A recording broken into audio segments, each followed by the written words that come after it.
It comes without warning.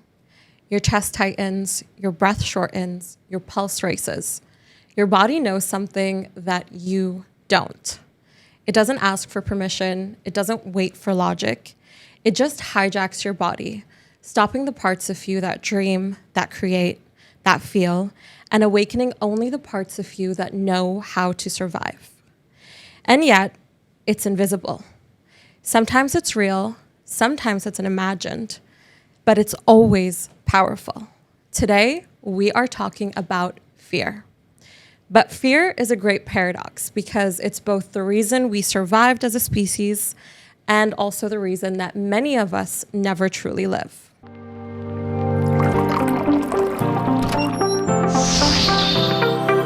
Everything we do is fueled by our desire to learn and grow because we believe that what we seek is also seeking us.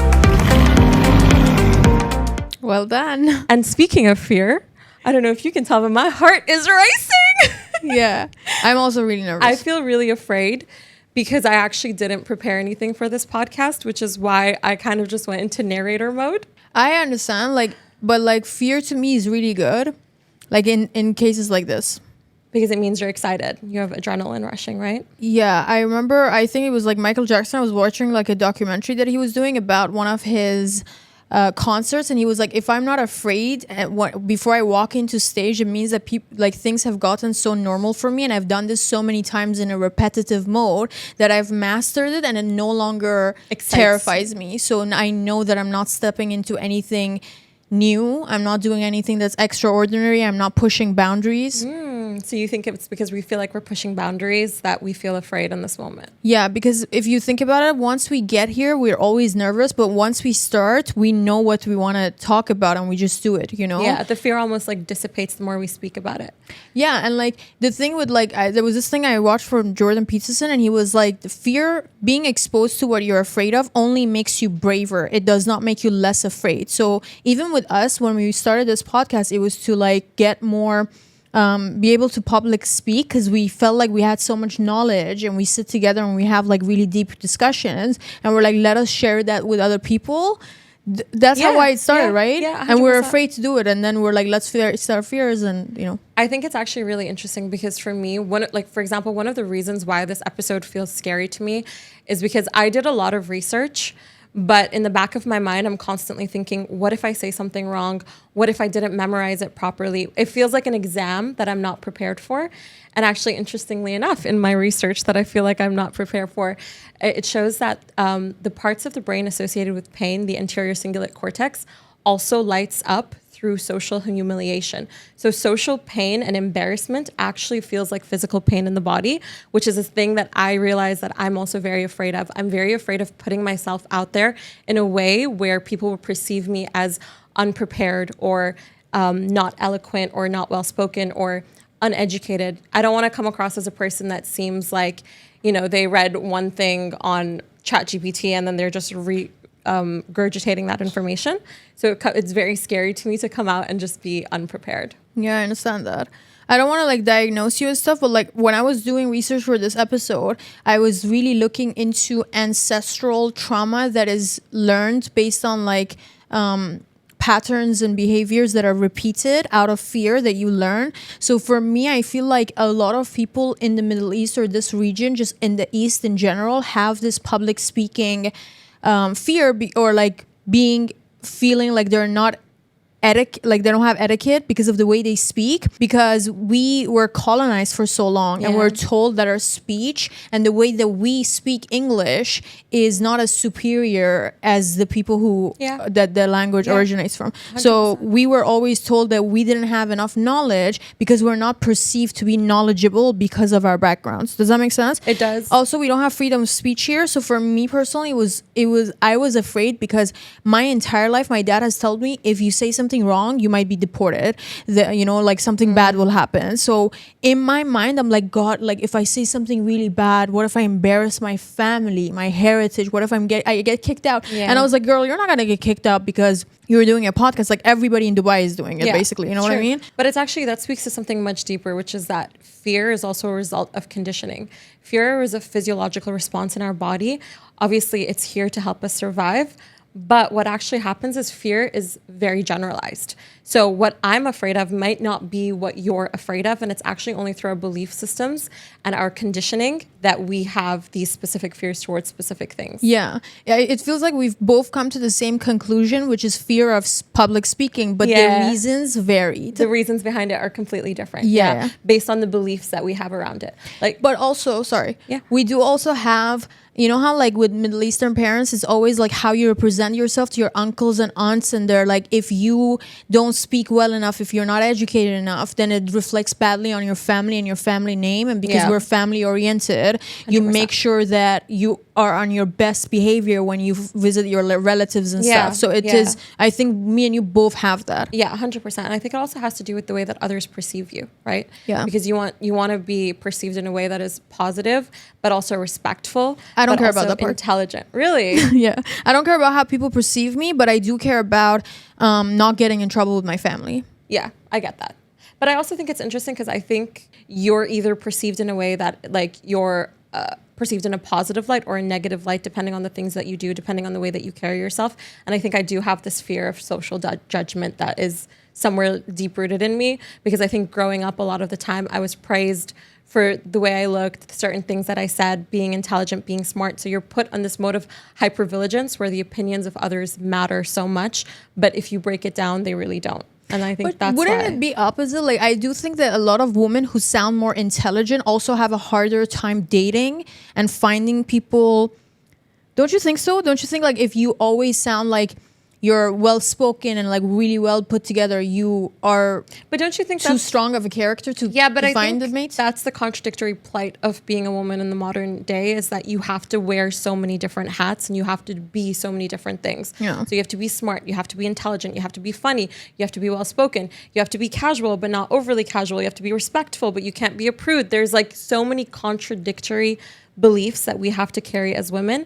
And I think a lot of that results in this fear of social judgment and fear of the perception of others. The burdens for women is like internally they have to be representing well, and for men it's externally. They need to look rich, they need to be working really hard, they need to be providing and doing all those things. I feel like we both have societal pressures. I would say it's the reverse societal pressure. I feel like for men it's more internal in terms of like they want to achieve and conquer certain things, versus for women it's more about the way the world sees us. You think not so? the way we see the world. I would say it's the opposite, both, because have you seen like these videos of like National Geographic of like a male bird and like how they pan their feathers so they can get the attraction of a woman, and for a woman she just walks around and she's wanted. But it's interesting. I feel like it's different with human beings versus animals, because with animals it's always the male competing for the female's attention, and I guess to a certain extent it is like that in our world too, of course, but it's with different assets. It's maybe not with the way they look. Maybe it's like with more material assets. In like a human word, the feathers would be like a Ferrari. Yeah, exactly. All right, so let's go into fear on the brain, because I did actually do a little bit of research on this and I do want to break it down today. So because I think for when we break down fear, it's really important to talk about like the psychological and the physiological aspects of fear. So what is fear actually, right? So fear isn't just an emotion, it's a biological response. So fear in us is what allowed us as a species to survive and evolve and reach to the point where we are today. But fear in the mind is actually controlled by your limbic system. So there's a part of the brain called the amygdala, which is like a little cluster of neurons. Yes. It's actually called the amygdala. Fun fact, because it's shaped like an almond. I didn't know this. Yeah. The word amygdala means almond. Oh, I didn't know that either. Yeah, so that's why it's called the amygdala, and it's a cluster of neurons that basically, it's like the smoke alarm system of your mind. Whenever something dangerous, wherever you perceive a threat, the amygdala fires, and then this then fires your sympathetic nervous system, and your body will then go into fight, flight, fawn, or freeze. So this is the physiological aspects of fear, but fear is actually so much more, because it's also deeply rooted in belief. So what we were saying earlier, fear is actually it's very generalized, because our fear system in our body is a really primal response, right? So if there's a snake in front of you, you'll be afraid of it. But what's really interesting is that the mind often can't distinguish between what's a real threat and what's a perceived fake threat. Like, for example, if I go up on stage and I'm public speaking, I can physically feel like I'm going to die from how afraid I am. but there's no actual threat. It's not like the audience is going to come and kill me. I'm just so afraid of the consequence because the same system is being activated. My limbic system is going off. My sympathetic nervous system is firing. Parasympathetic nervous system, which calms you down, is going offline. So your body feels really agitated. And that's why you feel this rush of adrenaline, cortisol, and glucose. And it triggers this response in your body.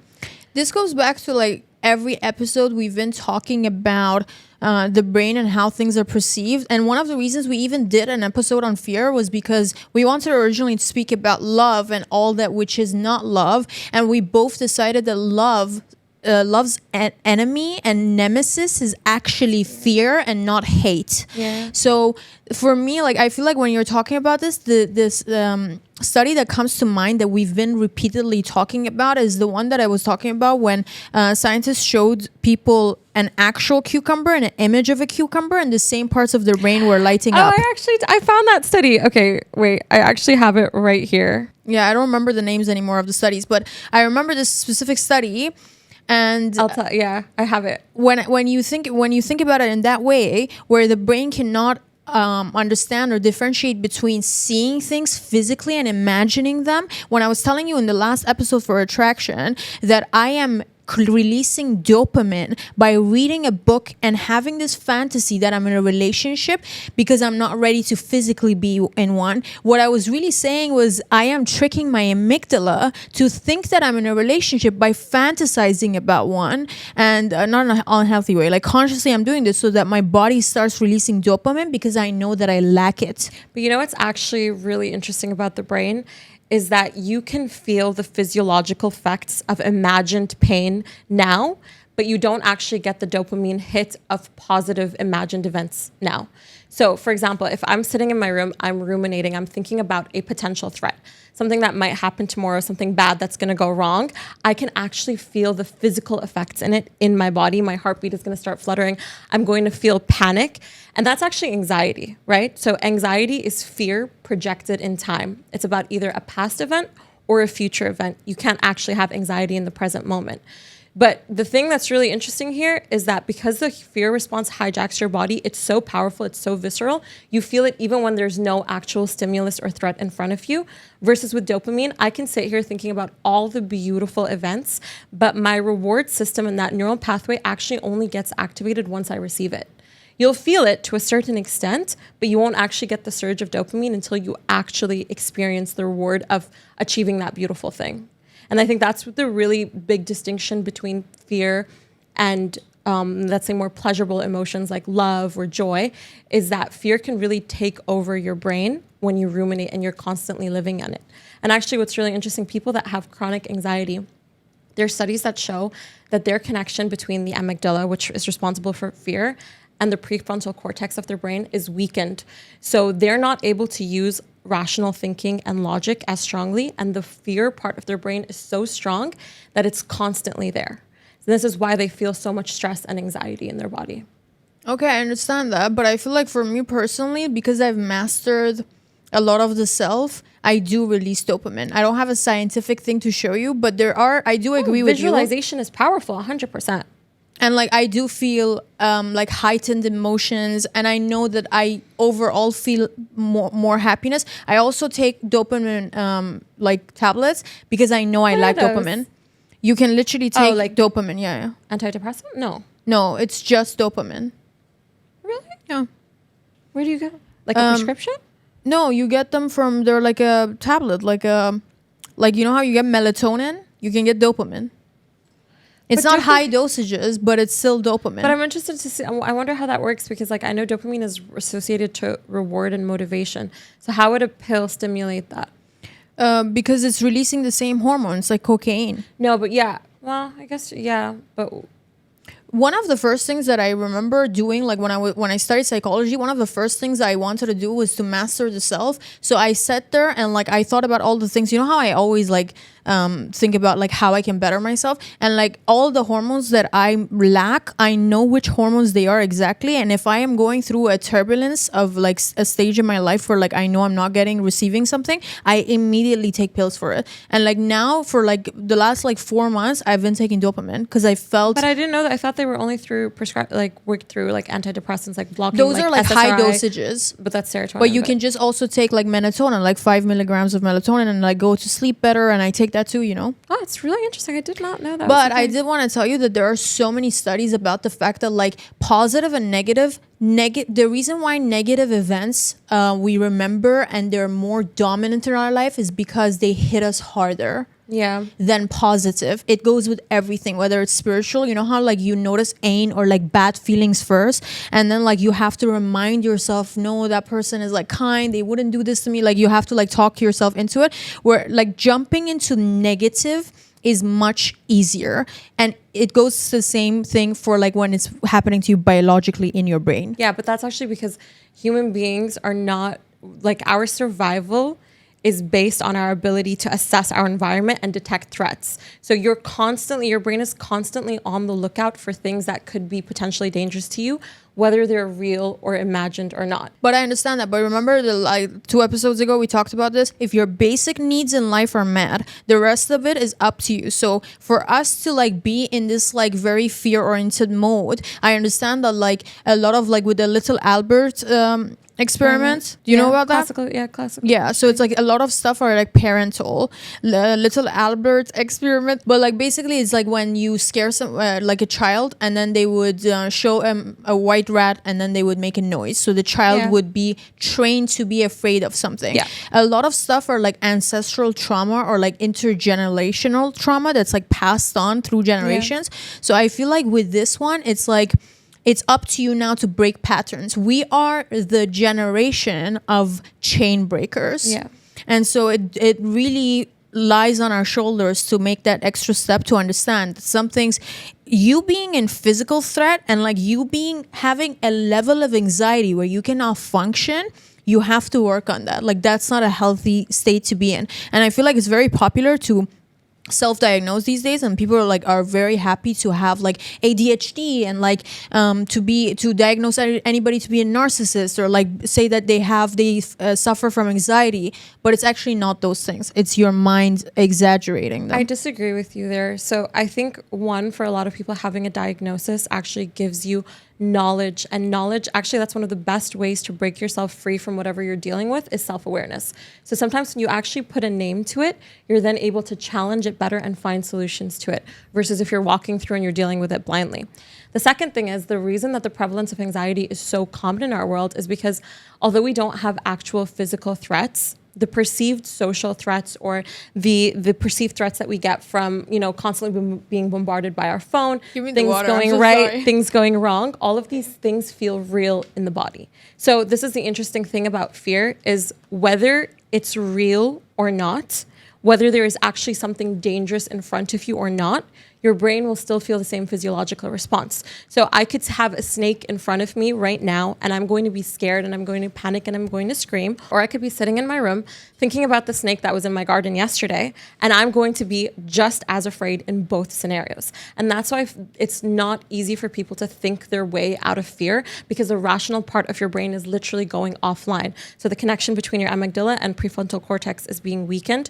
So you're literally feeling like you're living in that fear response. And that's why you're right. The way that you bring it back, obviously, is by having that awareness and reminding yourself.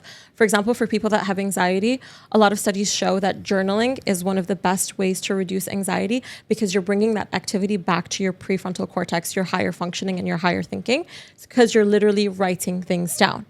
But it's very difficult for people to just switch off fear. And maybe that is a belief and a perception, but as someone who, I won't say I've ever been diagnosed with anxiety, but who has experienced a lot of extreme anxiety in different situations or because of different things, I do think that it's very difficult to just think your way out of it.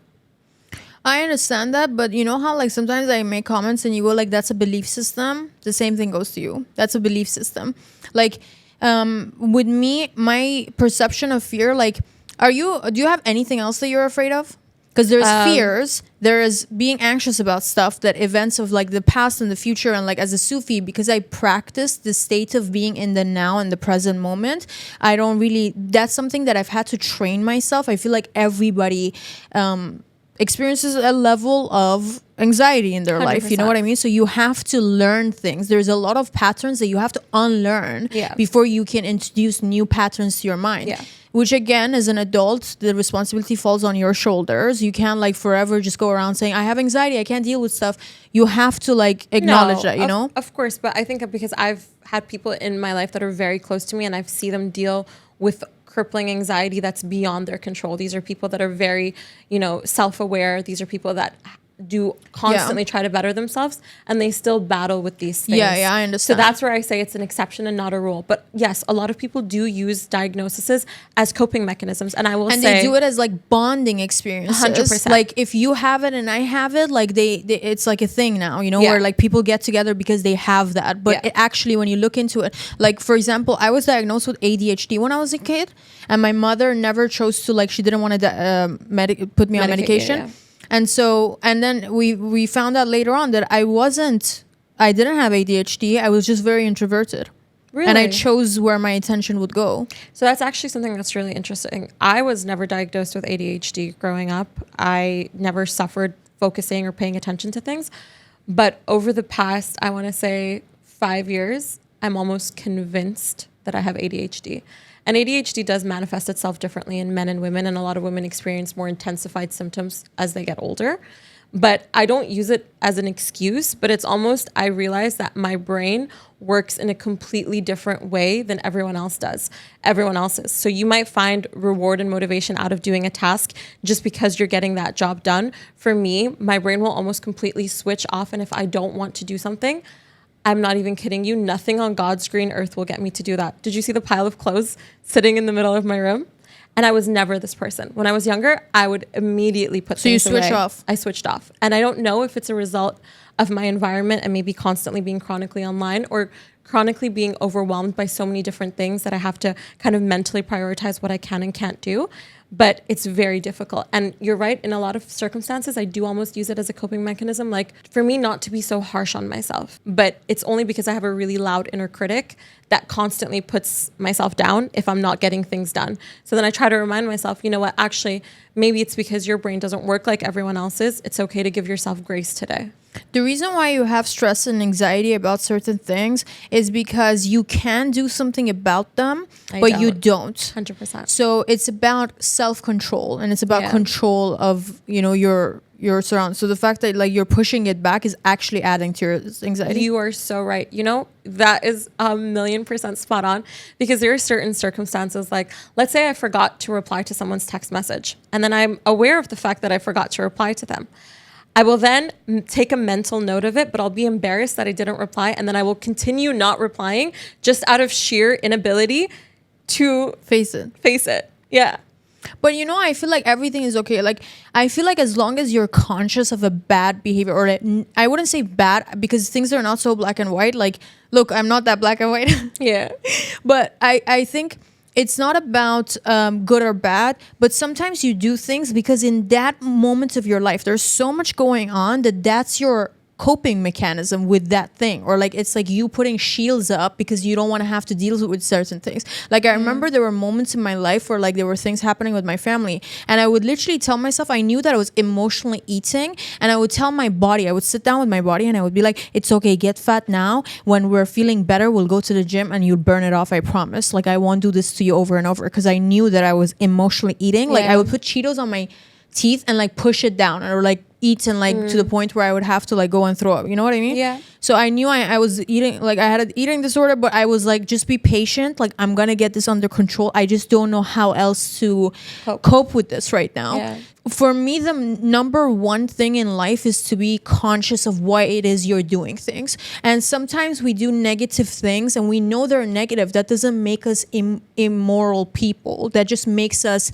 inequipped with knowing how to deal with life because we didn't get a baton that was passed on to us. So we have to figure things as we go. And that's very difficult to do. You know, just the fact that we come from a background where we're researching every single emotion so we have a better understanding of them, that already puts us 10 steps ahead of what our ancestors passed on to us. So true. Because like when I would get sick, no matter what would happen to me, my arm would break off and my parents would just be like, take a Panadol. That's so interesting because I had the exact opposite experience. Oh, what was yours? So I had a mom that was extremely hypervigilant, and my mother, I love you so much.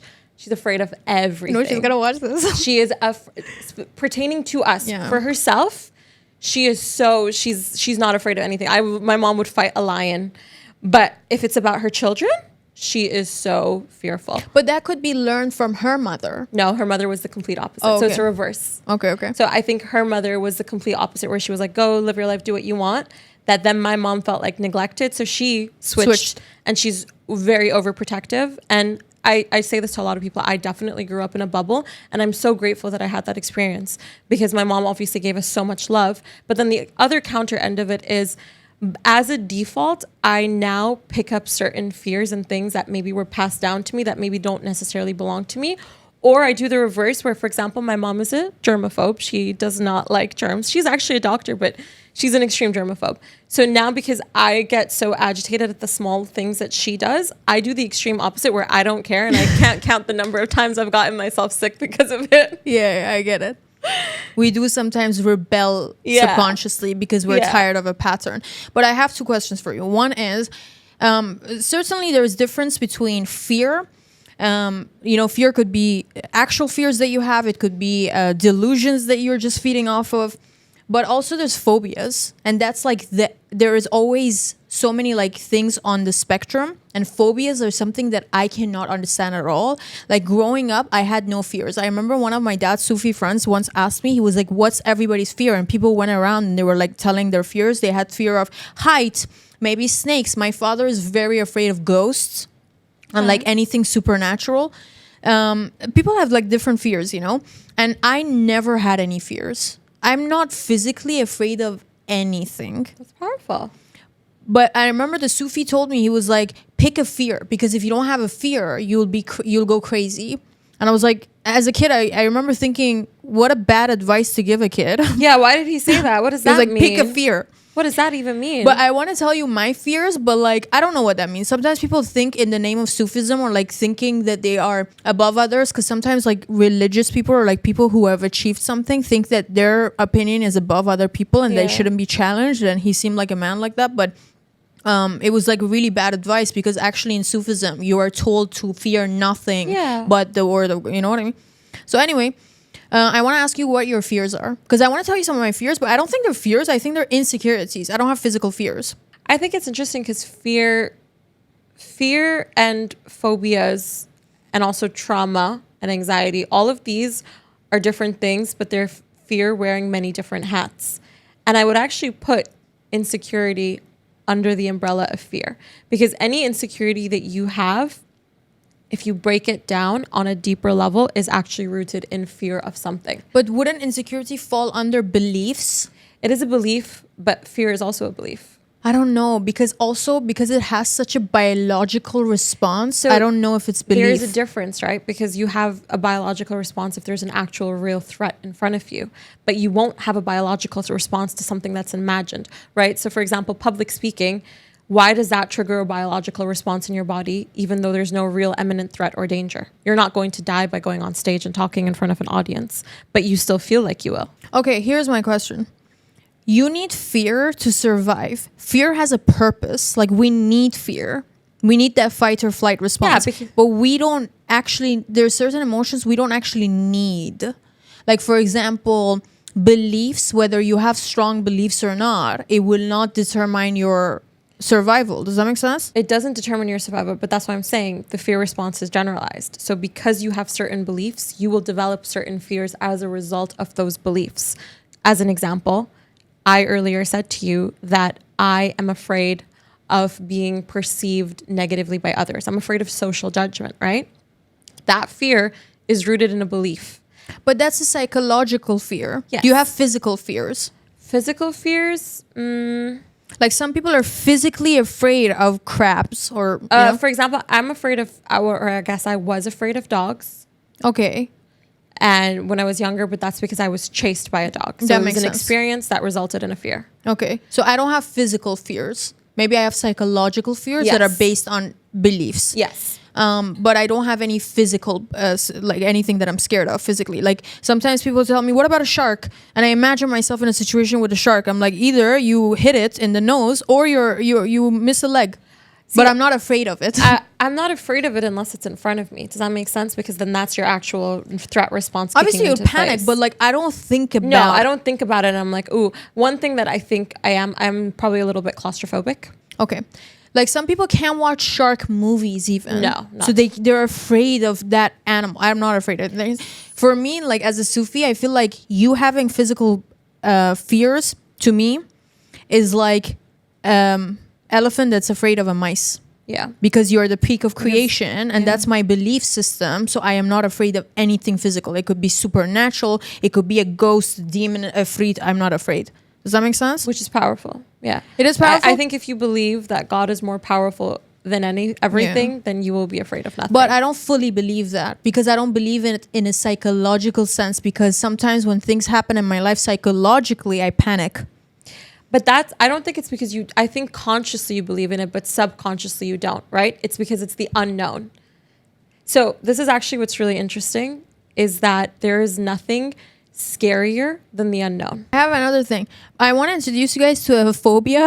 I don't have any phobias, but you guys can Google trypophobia and I Googled that thing. Trypophobia. Do you know what that is? It's like fear of circle. many holes.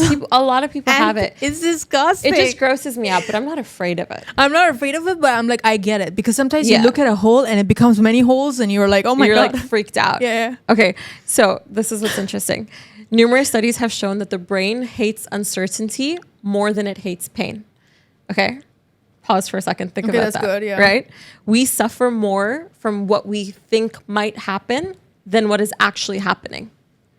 So this is what you said earlier. There's no actual threat in front of us, but we are all suffering because we're constantly thinking about perceived imagined threats that are not real. They are fake. That they are, it's beliefs. Yes. Yes. So this is a study. It was a comprehensive review. It was conducted in 2013, and it was led by neuroscientists Alexander Group and Jack Nietzsche, who pulled together decades of research on anxiety.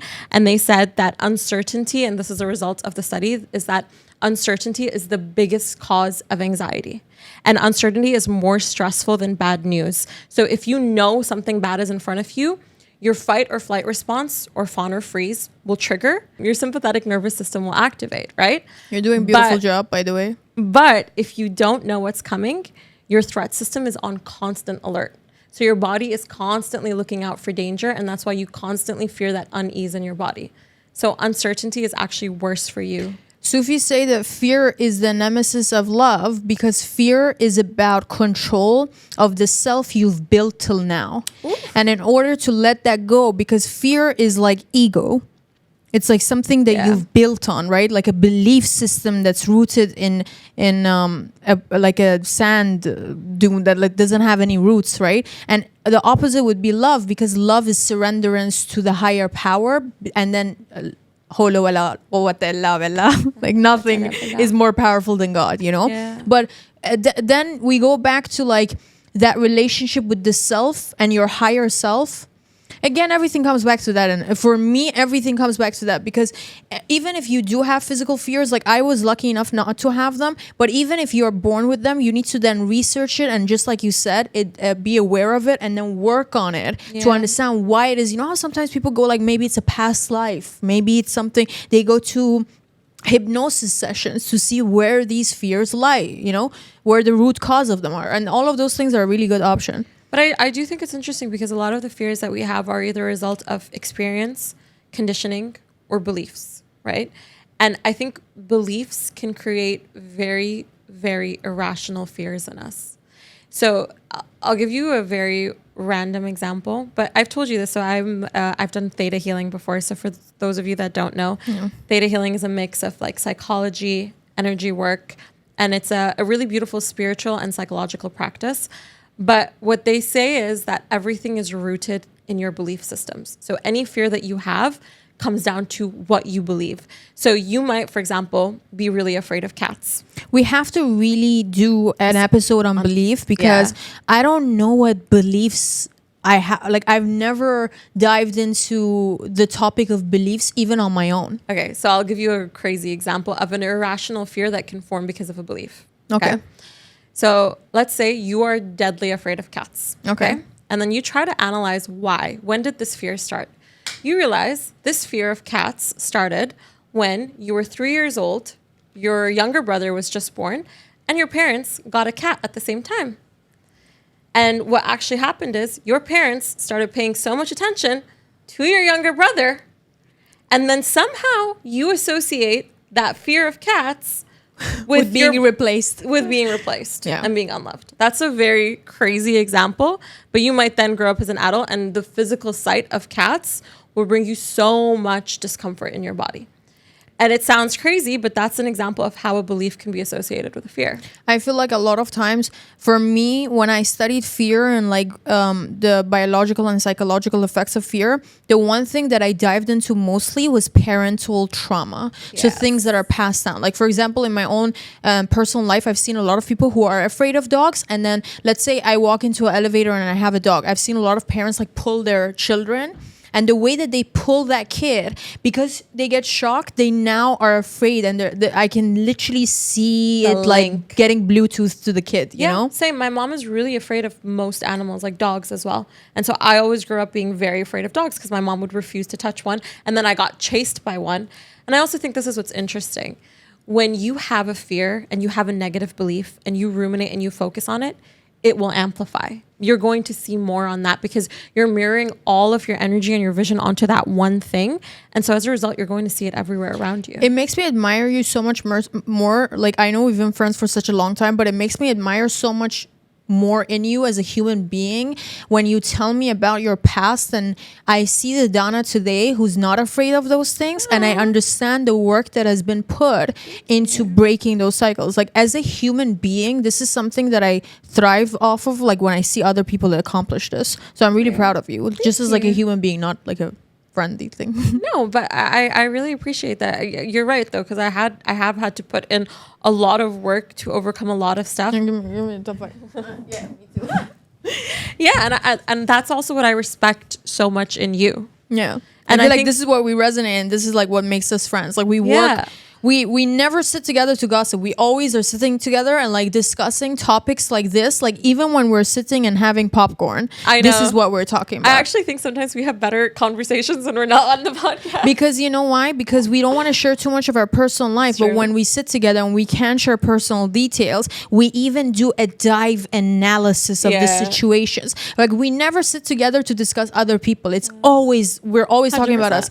100%. Could do you think that people will watch this and be like, they're Leos? Of course they Of talk about course they themselves. talk about 100,000,000%. Yeah. No, but really, we just want to better ourselves. Like, I tell her, like, even our phone conversation today, she was like, what do you think is deeper in that spiritually for you to learn? And I was like, oh my God, we're getting into spirituality. Yeah.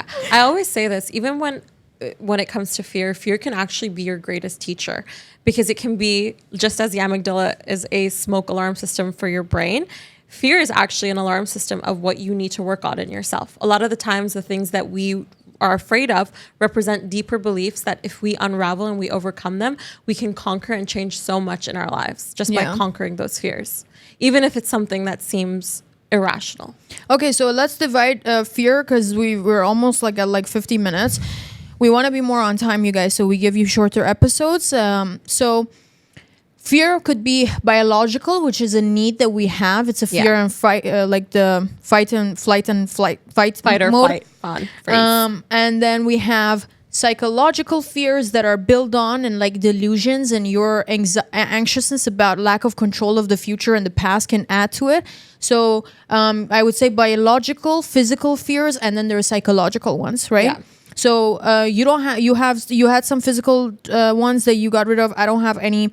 And then I'll tell you some of my psychological fears, but I think they're beliefs. They're not fears. Tell me. So basically, I am afraid of not accomplishing so much.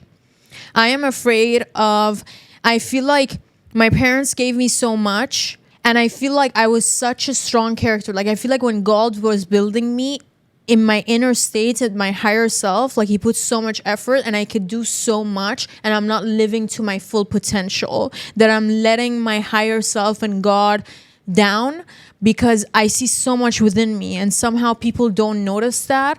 Why does it matter if people notice it or not? Because maybe I always wanted, I feel like I could do more. See, I think that's interesting because I relate to that deeply, but I think that's also a result of social conditioning. So I agree that on your soul, it's difficult when you know that you're capable of so much and you're not doing it.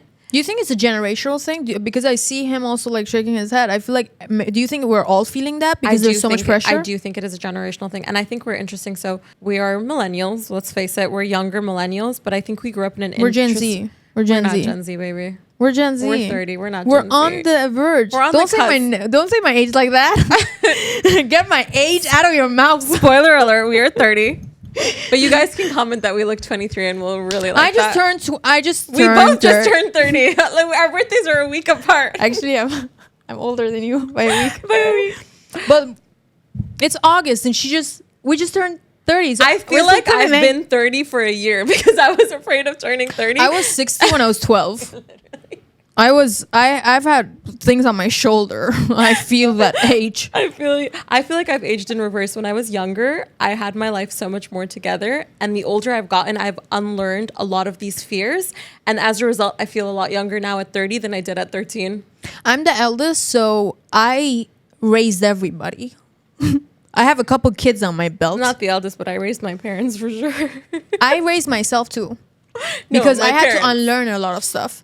Yeah, my parents too. I just didn't want to do them like that. Oh yeah, I did them like that. But like, I think also sometimes when you are souls that like just have more capacity or understanding right off the bat, there's a lot of pressure that's put on you. Yes. And I think as a result of that, there's always that expectation and that desire to be so much. Yeah. And I do think that is a fear that so many of us face. One of the things I had to learn is to let go of taking care of everyone else and just focus on myself. I was tired of raising other people. I had to raise myself first. Focus on yourself first. Take care of me. I think I still take care of others, but for one thing that I've really worked on a lot is lowering the volume of my inner critic, because that voice in my head is constantly so loud, always telling me you're not doing enough. You should have achieved so much more by this age. You should have been XYZ. And so lowering that voice on that critic is the most empowering thing I've ever done. Yeah. And like now at 30, I feel more accomplished because I've lowered that voice. So the last thing that I wanted to mention on fear, so we talked about fear, we talked about anxiety, but we didn't speak about trauma, right? Oh yeah, that's the worst. Okay, so just let's do a quick reiteration of them all. So fear is about a real present threat or danger that's in front of you. Mm-hmm. Anxiety is fear projected in time. So it's about the past or about the future. Trauma is fear frozen in time. So what happens when you go through a traumatic experience is that your hippocampus, which is kind of like the librarian of your brain, it goes offline because your limbic system is activated. All your brain cares about is survival. So your hippocampus is offline, so you're not storing information properly, right? So if you're in front of anything that reminds you of that traumatic experience, you will feel that real threat like it's in front of you. Even if it's a smell or a face or an image that reminds you of that experience, it takes over your body. That hit me. I have trauma. I have trauma. A lot of people do. I do, yeah. A lot of people do. You know, I was actually listening, there's a YouTuber, his name is The Healthy Gamer. He's actually a psychiatrist, but he says that a lot of the people think, so if you go by the DSM and you're diagnosing someone, there's almost like 5 different criterias that you have to diagnose someone with PTSD, post-traumatic stress disorder, right? But he was saying that a lot of people throughout their life will go through multiple traumatic experiences, and it's not necessarily enough to diagnose them with PTSD, but it doesn't mean that they haven't experienced trauma, right? So a lot of people, when they hear the word trauma, they think that trauma is something that can be, you know, extremely life-altering. And yes, in many cases it is, but sometimes you carry traumatic memories from very simple things. I remember even studying psychology. I remember you can record the energetical patterns even when you're an infant in a crib. Yeah. There was a woman who was getting in an abusive relationship, and her daughter later on was raised, and she was really into like BDSM, like very hardcore stuff. And when they did like an analysis on her and they went back, it was because when she was an infant, her crib was next to the bed where this would happen to her mother, and she had recorded that, and now she had like a fetish for this kind of behavior because she had experienced it. That was the only type of love she was ever introduced to. Interesting. And then she didn't remember it because obviously she was an infant when it happened. Yeah. So yeah. So there's many cases like that. I feel like for me, my trauma has not been that life altering. I think you've gone through very traumatic experiences, though. I think for you, they don't maybe feel as traumatic, but from someone looking outside in, I would say you've experienced a lot of traumatic events. Someone looking outside in, they can't believe I look this good with everything I went through. You know what I mean? Does that make sense? I don't look like how I feel or like what I went through. You don't look like good genes. You don't look like a 70-year-old. No. But like, I'll tell you some of and a lot of it is because I've worked on it. Yeah. Like I immediately acknowledged it and I had to deal with it and I cut it out. And I feel like is a fear of being alone or outgrowing people too fast something like a fear? Yeah. I feel like I outgrow people really fast and I feel lonely because I have to let them go because they're not in the same place where I met them in my journey. So we meet because we resonate, and I've outgrown a lot of people because I constantly work on myself, and I've had to let a lot of people go so that I can constantly grow. But then maybe you have a deeper belief system that, you can't, for example, this might not be true. Again, I don't want to give you false beliefs, but you might have your brain, whenever it holds on to a belief, it thinks it's protecting you, right? So you might unintentionally have a belief that in order to grow as a person, you have to be moving at an exponential speed. And as a result of that, you won't keep people in your life. I just feel like they weigh me down. Yes, but that's a belief system. So it's your brain trying to protect you maybe from fostering closer relationships with people even. But for example, let's say when I've had that one relationship, so I'm going to give that example. So in my one relationship, when I broke up, not only did I speak to everyone who was in contact with him and our entire social group, but also my own friends that I knew from back then, because every time I would speak to them, they would remind me of that time. And cut them all out. So I cut them all out, and like a phoenix, I rose from the ashes again. Like I burnt everything down. Extreme self-preservation. Yeah, I have that. You're putting yourself above everything else at all costs. Yeah. Which is beautiful, but it's also negative in the sense that it might mean that certain relationships that may have had the potential to grow with you no longer do. But at the same time, it's like they weren't. Yeah, and like those people still sit together. They're still doing the same but old then your thing. soul also knows. But then there are people that are, right for you. Okay, so this is our episode about fear. Let us know what you guys want us to discuss next. Fear exists to keep you alive, but it can also stop you from living. So we always love to end this episode with a question. Today, we want to know what you've been afraid of in your life and how you've overcome that. But as always, it's not about having the perfect answer. It's about reaching, wondering, and remembering that what we seek is also seeking us.